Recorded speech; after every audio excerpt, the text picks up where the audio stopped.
To biology class once again class 10th। Last time हमने जो discuss किया था वो रेस्पिरेटरी सिस्टम को कंप्लीट किया था, जिसमें हमने मैकेनिज़्म भी पढ़ा था, इंस्पिरेशन और एक्सपिरेशन का। उसके साथ साथ मैंने आपको mechanism of respiration in plants के बारे में डिस्कस किया था, जिसमें प्लांट्स में रेस्पिरेशन होती है। उसके बाद आपको कुछ थोड़ा सा एलिमेंट्री नॉलेज देनी है। मैंने आपको इतना डिटेल में आपको है नहीं है सिलेबस में। रेस्पिरेशन जो होती है ना, वो कंट्रोल होती है स्पेसिफिक एंजाइम से, और जो प्रोसेस होती है सेलुलर रेस्पिरेशन की वो 2 स्टेप्स में कंप्लीट होती है। पहला स्टेप होता है ग्लाइकोलिसिस, ठीक है। तो फर्स्ट स्टेप होता है ग्लाइकोलिसिस, सेकंड स्टेप होता है क्रैब साइकिल, ठीक है। तो पहला स्टेप आ गया ग्लाइकोलिसिस, सेकंड आ गया क्रैब साइकिल। ग्लाइकोलिसिस में क्या होता है, ये साइटोप्लाज्म में होती है, सेल्स के साइटोप्लाज्म में होती है, और इसको ऑक्सीजन की ज़रूरत नहीं पड़ती है, ठीक है। ये कॉमन होती है एरोबिक और एनारोबिक में, मतलब ये एरोबिक में भी होगी और एनारोबिक में भी होगी, पर इसमें जो रोल होगा वो ऑक्सीजन का कोई रोल नहीं होगा, तो ठीक है। इस स्टेप में जो ग्लूकोज होता है बाद में कन्वर्ट होता है पायरुविक और पायरुवेट में, ठीक है। एनारोबिक रेस्पिरेशन में क्या होता है, ये पायरुविक एसिड बाद में टूट जाता है और बनाता है इथाइल अल्कोहल और कार्बन डाइऑक्साइड या लैक्टिक एसिड सिर्फ, ठीक है। जो गेन होता है एनर्जी का यहाँ पर सिर्फ 2 ATP मॉलिक्यूल्स का होता है, ये आप जानते हो। और जो प्रोसेस होती है इथाइल अल्कोहल में और CO2 में, उस प्रोसेस को हम क्या बोलते हैं, फर्मेंटेशन, ठीक है। किन किन स्टेप्स में कंप्लीट होती है ये आपको शॉर्ट में यहाँ पे बताऊंगा मैं, इतना ज़्यादा आपने करना नहीं है। ग्लूकोज है, ग्लूकोज कन्वर्ट हो जाएगा कुछ एंजाइम्स में, ग्लूकोज 6 फॉस्फेट में, ग्लूकोज 6 फॉस्फेट में कन्वर्ट हो जाएगा फ्रक्टोज 6 फॉस्फेट में, और फ्रक्टोज 6 फॉस्फेट कन्वर्ट हो जाएगा। इसके साथ यहाँ पे एक फॉस्फेट ग्रुप अटैच होगा, ये बनेगा फ्रक्टोज 1,6 डाइफॉस्फेट, और उसके बाद ये बनेगा 3-फॉस्फोग्लिसरैल्डिहाइड, और एक बनेगा डाइहाइड्रोक्सी एक्शन फॉस्फेट। लेकिन वो डाइहाइड्रोक्सी एक्शन फॉस्फेट वहीं पे रहेगा, उसका कोई आगे रोल नहीं है। लेकिन जो 3-फॉस्फोग्लिसरेट होगा वो 1,3-डाइफॉस्फोग्लिसरेट में कन्वर्ट हो जाएगा, और फिर ये 3-फॉस्फोग्लिसरेट में कन्वर्ट हो जाएगा, फिर उसके बाद ये 2-फॉस्फोग्लिसरेट में कन्वर्ट हो जाएगा। तो ये एक आप कह सकते हो एक फ्लो चार्ट है। इतना ज़्यादा मैं बार बार बोल रहा हूँ, आपको इतना डिटेल में नहीं आएगा, मुझे नहीं लगता इसमें इतना इंपॉर्टेंट ये भी नहीं है, बट इतना पता होना चाहिए एटलीस्ट कि ग्लाइकोलिसिस क्या होती है। तो ग्लाइकोलिसिस क्या होती है, वो स्टेप जिसमें ग्लूकोज पायरुविक एसिड में कन्वर्ट होता है, और ये ऑक्सीजन की इसको ज़रूरत नहीं होती है। ये एरोबिक और एनारोबिक दोनों में होता है, और ये सेल में होता है, साइटोप्लाज्म ऑफ सेल्स में होता है। ये क्वेश्चन आपसे पूछा जा सकता है कि जो ग्लाइकोलिसिस है वो कहाँ पर होता है, तो आप बोलोगे ग्लाइकोलिसिस कहाँ पे होता है, साइटोप्लाज्म ऑफ सेल्स में। फिर भी अगर डिटेल में आपने पढ़ना होगा तो आपको ये फ्लो चार्ट जो है ये लर्न करना पड़ेगा यहाँ पे, कि किस तरह से ग्लूकोज ATP को यूटिलाइज करके ग्लूकोज 6 फॉस्फेट बनाता है, और किस तरह से ग्लूकोज 6 फॉस्फेट फ्रक्टोज 6 फॉस्फेट में कन्वर्ट होता है ATP को ही यूटिलाइज करके, ठीक है। बात कर रहे थे हम एनारोबिक में। एनारोबिक में क्या होता है, जो पायरुवेट बनता है वो पार्शली इथाइल अल्कोहल में कन्वर्ट हो जाता है और पार्शली लैक्टिक एसिड में कन्वर्ट हो जाता है, ठीक है। कुछ इथाइल अल्कोहल में कन्वर्ट होता है, कुछ लैक्टिक एसिड में कन्वर्ट होता है। ये आ गया एनारोबिक रेस्पिरेशन में। जो पायरुविक एसिड होता है वो पार्शली, जैसे मैं आपको बता रहा था, पार्शली इथाइल अल्कोहल में कन्वर्ट होगा और पार्शली लैक्टिक एसिड में कन्वर्ट होगा। और जो नेट गेन होता है यहाँ पे एनर्जी का, सिर्फ 2 ATP मॉलिक्यूल्स होते हैं, ये भी आप जानते हो। अब हम बात करेंगे जब ग्लाइकोलिसिस हो जाता है, तो ग्लाइकोलिसिस के बाद जो नेक्स्ट रिएक्शन होती है वो होती है क्रैब साइकिल की। क्रैब साइकिल जो है ये एरोबिक रेस्पिरेशन का एक मोड है। इसमें जो पायरुविक एसिड है वो कम्प्लीटली ऑक्सीडाइज हो जाता है, और CO2 और कार्बन डाइऑक्साइड और वाटर बना लेता है। ये एक साइक्लिक प्रोसेस है, और इसको आप ट्राई कार्बोक्सिलिक एसिड साइकिल भी बोलते हो, TCA, try carboxylic acid cycle, ठीक है। ट्राई कार्बोक्सिलिक एसिड साइकिल भी बोलते हैं उसको। जो क्रैब साइकिल होता है ना, ये माइटोकॉन्ड्रिया में होता है, लेकिन जो आपका ग्लाइकोलिसिस है वो किस में होता है, साइटोप्लाज्म में। ये माइटोकॉन्ड्रिया में होगा, और यहाँ पे नेट गेन जो होगा एनर्जी का वो कितना होगा, 38 ATP मॉलिक्यूल्स, ठीक है। क्रैब साइकिल में टोटल जो एनर्जी होगी, क्रैब साइकिल जो होता है वो यहाँ पे ऑक्सीजन की प्रेजेंस में ऑक्सीडाइज होता है, दैट मीन्स ये एरोबिक मोड को अप्लाई करता है। और यहाँ पे क्या होगा, 38 ATP मॉलिक्यूल्स आपको टाइम टू टाइम मिलते रहेंगे। ये क्रैब साइकिल था। क्रैब साइकिल मैंने आपको बता दी माइटोकॉन्ड्रिया में होता है, और ग्लाइकोलिसिस कहाँ पर होता है, साइटोप्लाज्म में।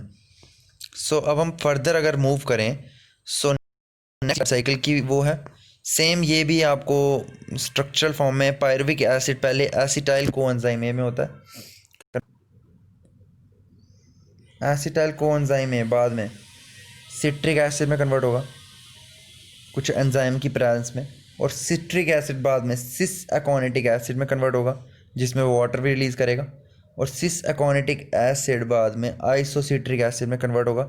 यहाँ पे जो NAD है वो यहाँ पे हाइड्रोलाइज्ड होके NADH2 बना देता है, और आइसोसिट्रिक के बाद आएगा ऑक्सैलोस्यूकिनिक एसिड। ऑक्सैलोस्यूकिनिक एसिड के बाद फर्दर जो बनेगा कीटोग्लूटारिक एसिड, और कीटोग्लूटारिक एसिड के बाद सुकिनाइल कोएंजाइम है। तो यहाँ पे क्या हो रहा है, NAD को यूटिलाइज करके NADH2 बना रहा है, और कोएंजाइम ए को ये यूज़ कर रहा है। यहाँ पे एंजाइम जो होगा उसमें कोएंजाइम ए भी होगा, तो इसीलिए यहाँ पे जो कीटोग्लूटारिक था वो सुकिनाइल कोएंजाइम ए में बन जाएगा, और बाद में ADP को यूटिलाइज करके ADP से ATP बनाएगा और ये बन जाएगा सुकिनाइल एसिड। फिर फ्यूमेरिक एसिड बनेगा, फ्यूमेरिक एसिड क्या बनेगा, मैलिक एसिड, और यही प्रोसेस दोबारा से स्टार्ट हो जाएगी, और ये कॉन्टीन्यूसली ये साइकिल चलता रहता है क्रैब साइकिल में, जिसमें ATP time to time release होते जाएंगे। सो ये था कि रेस्पिरेशन सिर्फ यहाँ पे कंप्लीट नहीं होती। रेस्पिरेशन कंप्लीट होने के लिए पहली रेस्पिरेशन का फेज़ जो होता है वो साइटोप्लाज्म में होता है, और साइटोप्लाज्म के बाद माइटोकॉन्ड्रिया में होता है। साइटोप्लाज्म में जो फेज़ होगा उसको ग्लाइकोलिसिस बोलोगे, जो माइटोकॉन्ड्रिया में होगा उसको क्रैब साइकिल बोलोगे।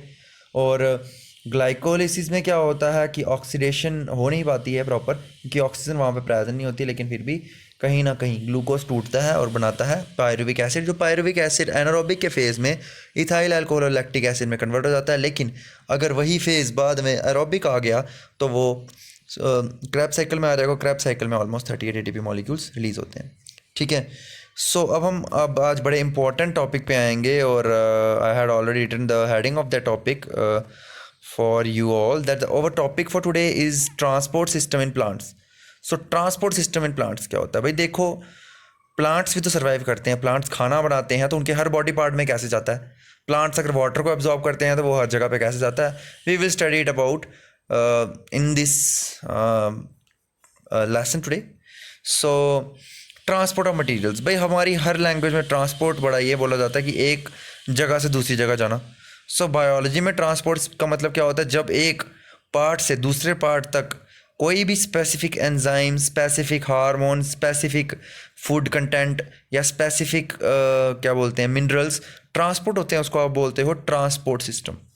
ठीक है, सो यहाँ पे अलग अलग वेस्ट बॉडी में प्रोड्यूस होते हैं, हर ऑर्गन में होते हैं, वो एलिमिनेट करना भी ज़रूरी होते हैं, बॉडी से बाहर निकलना भी ज़रूरी होते हैं। सो ये सब ट्रांसपोर्ट ऑफ मटेरियल की वजह से होता है। तो बात करेंगे transport of material in unicellular organisms. जो सिंगल सेल के होते हैं, तो यूनिसेलुलर ऑर्गेनिज्म में ट्रांसपोर्ट जो होता है वो डिफ्यूज़न के थ्रू होता है। डिफ्यूज़न वो प्रोसेस है जिसमें सबस्टांस मूव करते हैं from region of high concentration to the low concentration, high concentration से लो कंसनट्रेशन में चलते हैं, और ये मैक्सिमम टाइम्स गैसेस के केस में होता है। सो डिफ्यूज़न एक मेजर ट्रांसपोर्टिंग सिस्टम है अमीबा में, पैरामीशियम में, क्लैमडोमोनास में, और algae, multi cellular organisms, hydra, इन सभी में भी यही डिफ्यूज़न ही होती है, जिससे ये ऑक्सीजन बॉडी के अंदर लेते हैं और कार्बन डाइऑक्साइड बॉडी के बाहर निकालते हैं। तो यहाँ पे डिफ्यूज़न ही रोल प्ले करेगी। लेकिन जो हमारा बड़ा इंपॉर्टेंट टॉपिक है वो आ रहा है भाई diffusion in plants, transport system in plants. तो प्लांट्स में क्या होता है? प्लांट्स की बॉडी थोड़ी कॉम्प्लेक्स होती है, सो यहाँ पे डिफ्यूज़न होना ईजी नहीं है। सो यहाँ पे कुछ प्रोसेस से होता है। तो पहला डिफ्यूज़न आ गया कि डिफ्यूज़न तो आप समझते हो कि the movement of molecules from a region of high concentration to the region of low concentration.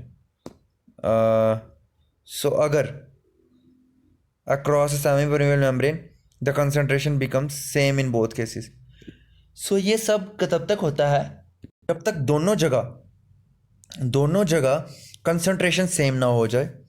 और ऑस्मोसिस भी इसी की एक टाइप है, जहाँ पे लो कंसनट्रेशन से हाई कंसनट्रेशन में मॉलिक्यूल्स मूव करते हैं। ठीक है, ये सब आप पहले पढ़ चुके हो, सो इतना डिटेल में हमें जाने की ज़रूरत नहीं है। सो अब मैं इंट्रोड्यूस करूँगा ट्रांसलोकेशन को। सो ट्रांसलोकेशन क्या होता है? The movement of dissolved substance from one part two another. जो प्लांट्स की बॉडी में पहले के डिजॉल्व सबस्टांस होते हैं, जब वो एक पार्ट से दूसरे पार्ट में जाते हैं, उसको आप बोलते हो ट्रांसलोकेशन। यहाँ पे special types of tissues involve होते हैं मटेरियल्स में, उनको आप बोलते हो xylem tissues and phloem tissue. अब जाइलम टिश्यू क्या होता है? जाइलम टिश्यू क्या होता है? ये वाटर कंडक्टिंग टिश्यू होता है। ये बनता है दो मेन एलिमेंट से, xylem vessels and tracheids. So xylem vessels यहाँ पे बनी हुई हैं, ट्रैकीड्स यहाँ पे बने हुए हैं। अब जानते हैं इनके बारे में क्या होगा। तो वेसल्स जो होती हैं वो सिलेंड्रिकल होती हैं, वो आप देख ही रहे हो। सिलेंड्रिकल होती हैं और इनके दोनों के दोनों एंड्स ओपन होते हैं और एक के ऊपर एक ये जुड़ी हुई होती हैं और ये कॉन्टीन्यूस चेन बनाती हैं जो स्ट्रेच करती हैं from roots to leaves. Leaves root से स्टार्ट होती हैं, लीव्स तक जाती हैं। फिर ट्रैकीड्स आ गया, ये लॉन्ग स्ट्रक्चर होता है, स्पिंडल शेप्ड होता है। स्पिंडल आप देख रहे हो, ये स्पिंडल शेप स्ट्रक्चर है और इनकी वॉल्स में पिट्स होती हैं, ये भी आप देख रहे हो हल्के हल्के डॉट्स हैं, वो पिट्स होती हैं। सो वाटर और मिनरल्स ये रूट से अब्जॉर्ब करेंगे और उसको अपवर्ड मूव करेंगे, ठीक है। फिर आ गया फ्लोएम टिश्यू।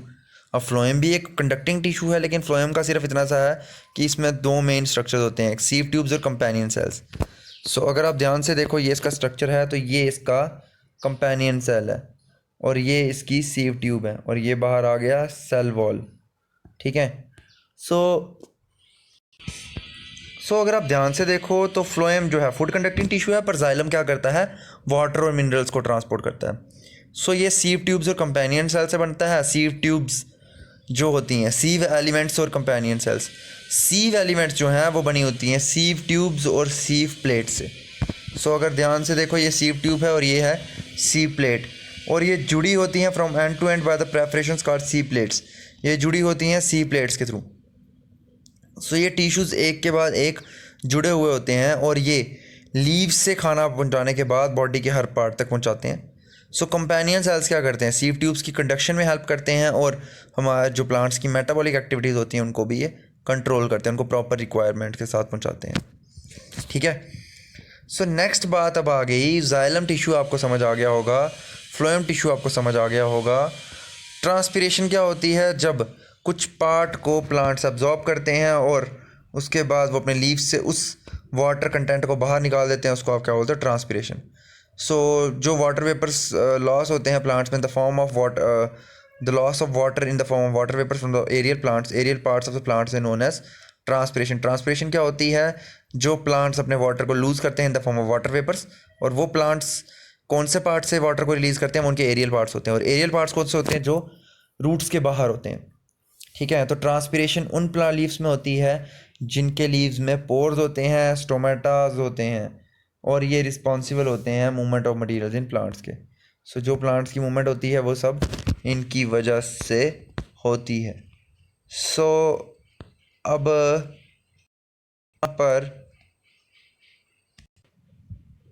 यहाँ पे आपको बताया हुआ है लेंटिकुलर ट्रांसपीरेशन और क्यूटिकुलर ट्रांसपीरेशन और स्टोमेटल ट्रांसपीरेशन स्टोमेटा से होती है, that means pores present on the leaves, it is known as stomatal transpiration.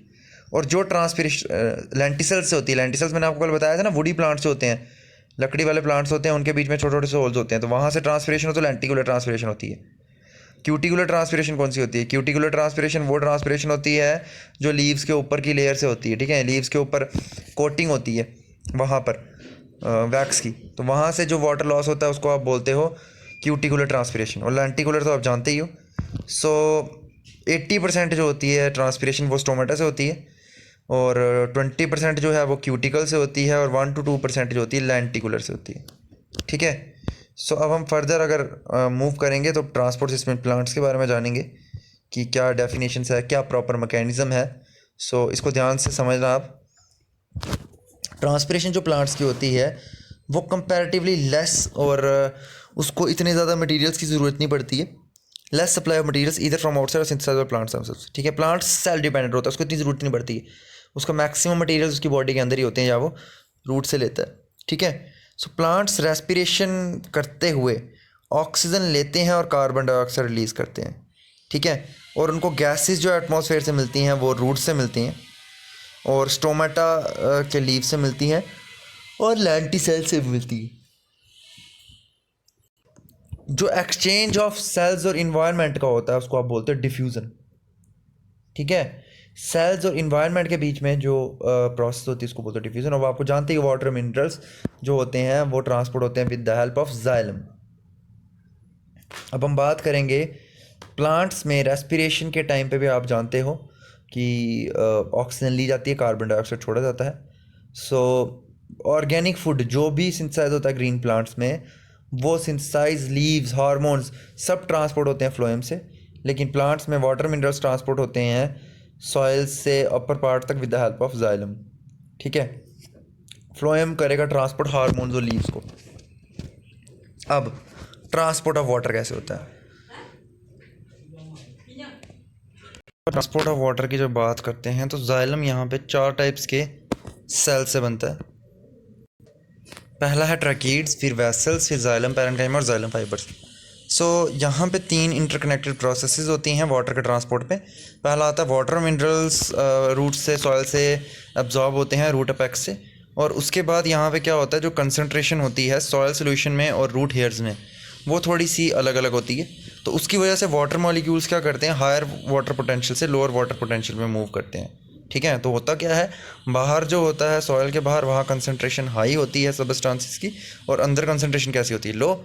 तो उसकी वजह से क्या होता है, वहाँ पे ऑस्मोटिक प्रेशर क्रिएट होता है, और ऑस्मोटिक प्रेशर क्रिएट होने की वजह से क्या होता है, water molecules high water potential से लो वाटर पोटेंशियल में मूव करते हैं, और वो जाइलम वेसल्स से ट्रैकीड्स वेसल तक, वो जाइलम वेसल्स और ट्रैकीड्स में मूव करना स्टार्ट कर देते हैं। और यहाँ पे स्टेडी मूवमेंट होती है रूट से जाइलम वेसल्स तक, और जाइलम वेसल्स से ट्रैकीड्स तक, और वहाँ पे वाटर के कॉलम्स बन जाते हैं।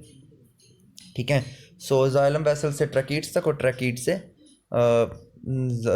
जाइलम वेसल्स तक वाटर की कॉलम बन जाती है, और जो वाटर को पुश करती है। तो अपवर्ड मूवमेंट जो वाटर मिनरल्स की होती है वो रूट प्रेशर की वजह से होती है। सो रूट प्रेशर के साथ साथ, क्योंकि रूट्स वाटर को एब्जॉर्ब करती हैं और एक्सर्ट करती हैं प्रेशर को, वाटर को अपवर्ड, और ट्रांसपिरेशन पुल की वजह से भी होती है। ट्रांसपिरेशन पुल लीव्स में क्यों होती है, क्योंकि वाटर कॉलम जो जाइलम वेसल्स और जाइलम ट्रैकीड्स में प्रेजेंट होती हैं वो उसको पुल करती हैं। सो अपवर्ड मूवमेंट भी यहाँ पर होती है। सो अपवर्ड के बाद नेक्स्ट जो है वो है transpiration loss of water in the form of vapours. तो आपको जानते ही हो, जैसे वाटर का जितना भी फॉर्म, ट्रांसपिरेशन क्या होती है, the loss of water in the form of water vapours from the living tissues of the aerial parts. Aerial part से जो भी वाटर का लॉस होता है in the form of vapours को ट्रांसपिरेशन बोलते हो।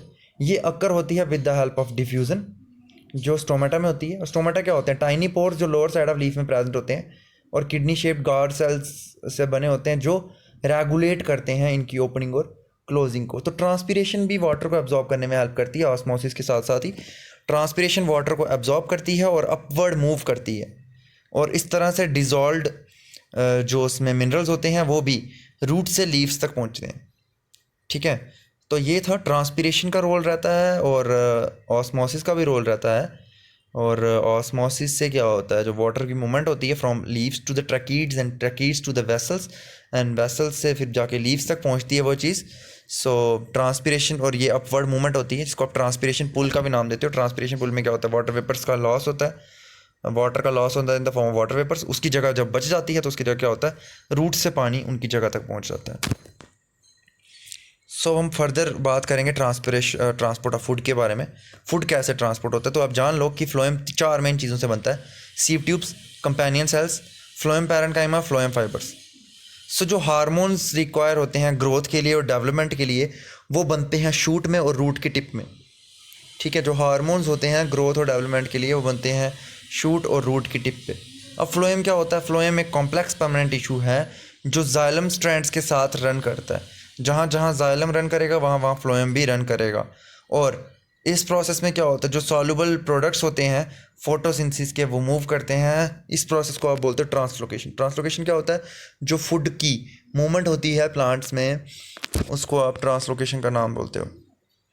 सो इसमें जो ट्रांसपोर्ट है वो लीव्स से अदर पार्ट्स तक होता है, इसको आप ट्रांसलोकेशन बोलते हो।